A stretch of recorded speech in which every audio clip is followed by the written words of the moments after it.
An American teen of Indian descent wins the National Spelling Bee, and she's not the first. Pakistani officials speak frankly about the war's impact on its country and hear what they learned about the United States during a recent visit.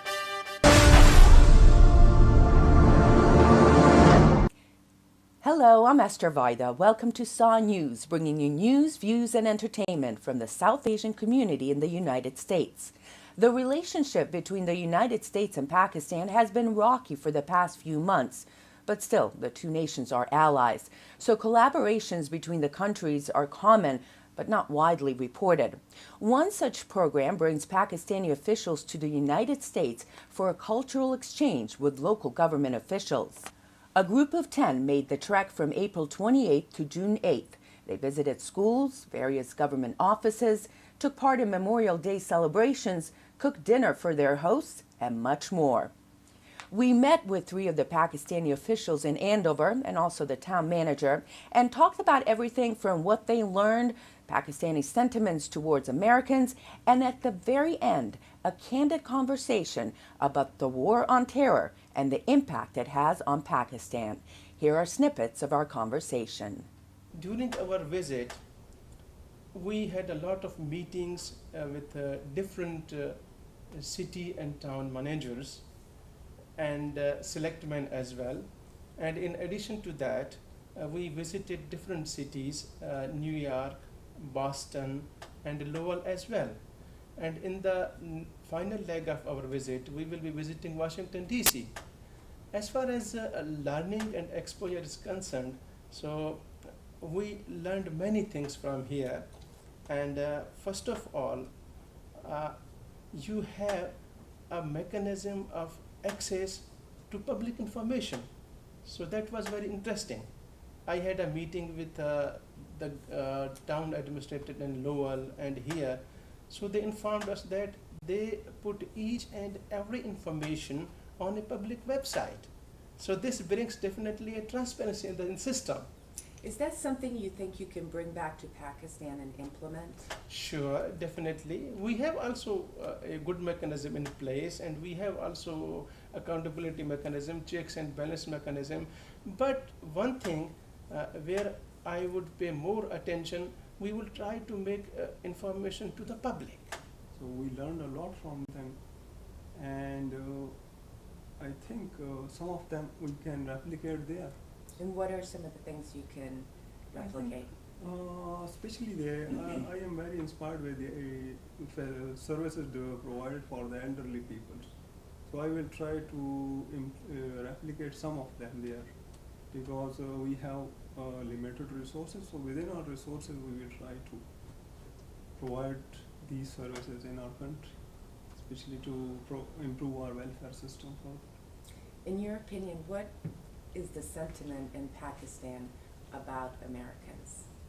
I think the general people, they are very innocent. Whatever is the relationship between United States, sometimes some twists and turns comes. But overall, I think if you meet the general people in Pakistan, they don't have any aggressive sentiments. And similarly, if you visit United States, the people, they don't know about many issues that are we are with the government at the government level we have. But overall, I think the people are innocent and they don't bother about the political issues and other. And why did you want to take part in this program? Basically, this program is very important for us, for Pakistani community and for US community as well, as this is a cultural exchange program, so that the Pakistani community know about the culture of America. And after this, I want that American public administrator came to Pakistan and they know about the cultural activities of Pakistan at grassroots level. So I think this is the most important thing, to have close coordination among the communities at grassroots level. What are some of the things that surprised you? Many things which surprised me, that before coming to US, we have such kind of ideas about the Americas. But when we landed here in America, the situation was totally different. We found Americans friendly and cooperative and supportive to us, and they are totally innocent, just like our community, Pakistani community.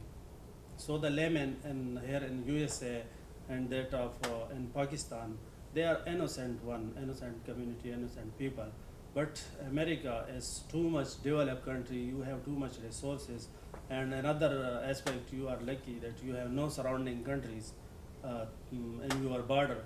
You have surrounded by the oceans, North Atlantic and others. And Pakistan is in the mid of South Asia. We are surrounded by different countries. So we have different kind of issues and lack of resources we have, and the things which is very astonishing and is very admirable here.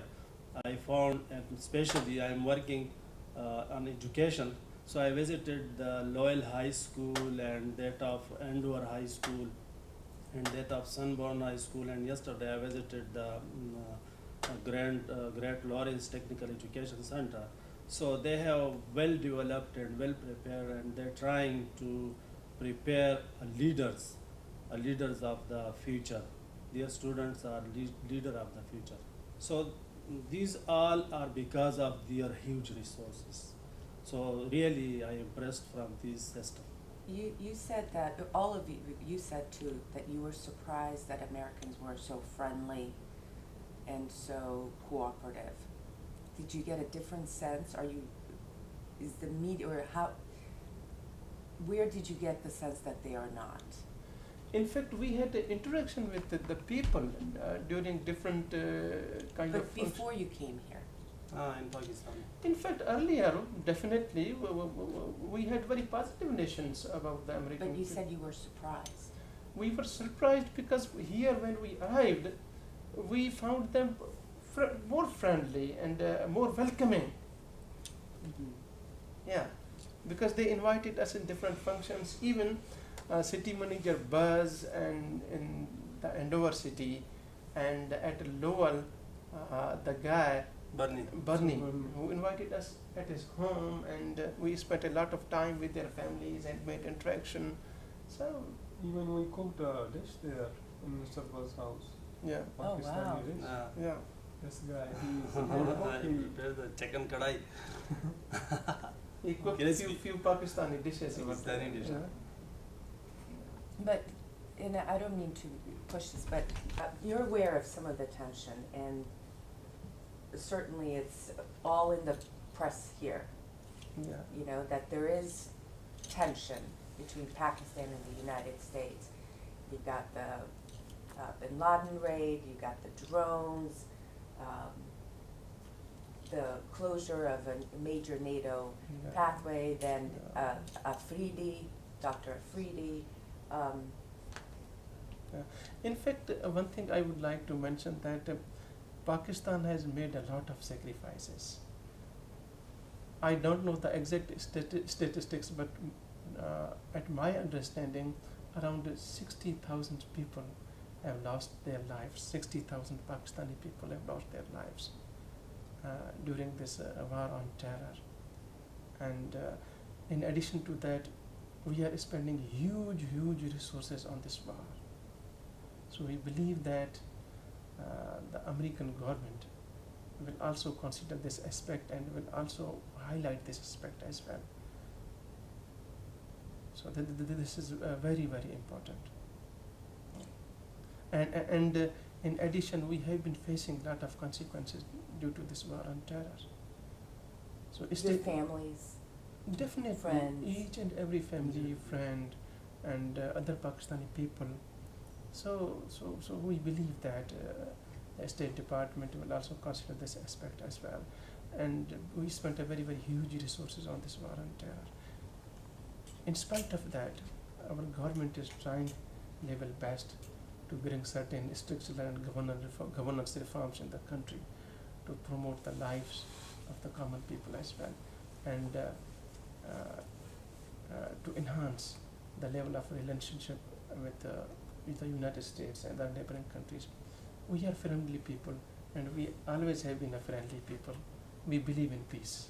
Really grateful. Okay. Thank you. Thank you. Thank you. Thank you. It was fascinating just learning about, you know, their government, their culture, their families, their religion, and then talking about the similarities that we have. Obviously, we have differences among people are common, but the similarities about the way they approach life and their philosophy of life.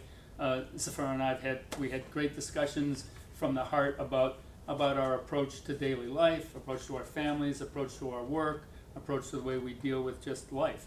So, you know, it goes back to kind of a people-to-people understanding that that we all need more of, but that was really evident here. I mean, everything from the way that the government is based, obviously, some of the things, for instance, in transparency and accountability, go back, you know, 100 years to the way the English set things up. We talked about our audit committee, how our auditors work, and it was very similar to the kind of audit requirements that they have, to the way they manage, you know, projects, the vast number of people that they manage. A lot of similarities in terms of the way their systems are set up, but the coverage the area that they cover is so huge, you know. And the number of the population, you know, millions of people, where we're 33,000, you know, a lot different.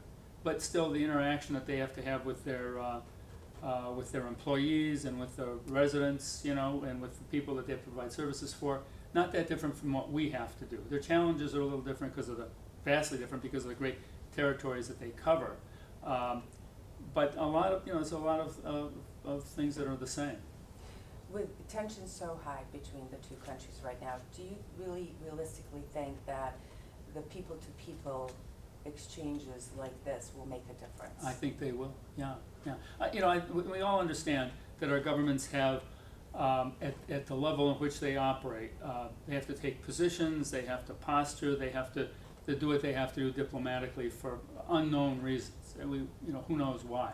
But I think the fact that our friends are here, that we're making friends with them, is very important, because, you know, after all, we are allies. Yes, we all recognize there's tension in almost any kind of relationship.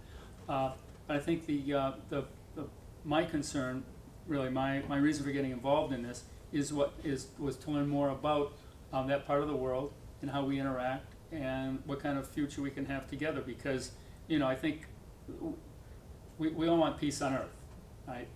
Thank you. All right, my Thank pleasure. you very much. And it's been great having Zafar, Qayyum, and Habib with us. It's not clear whether there will be a visit by local U.S. officials to Pakistan, but we will look into it.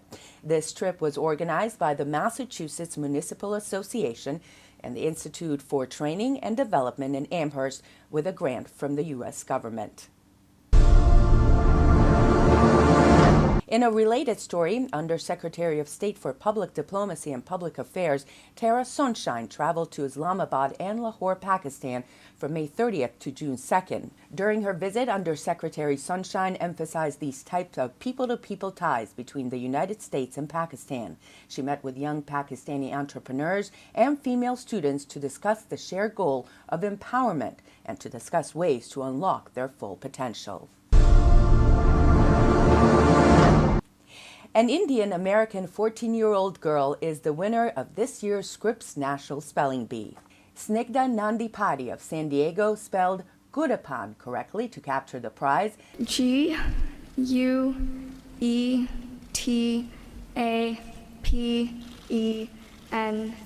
Guetapens.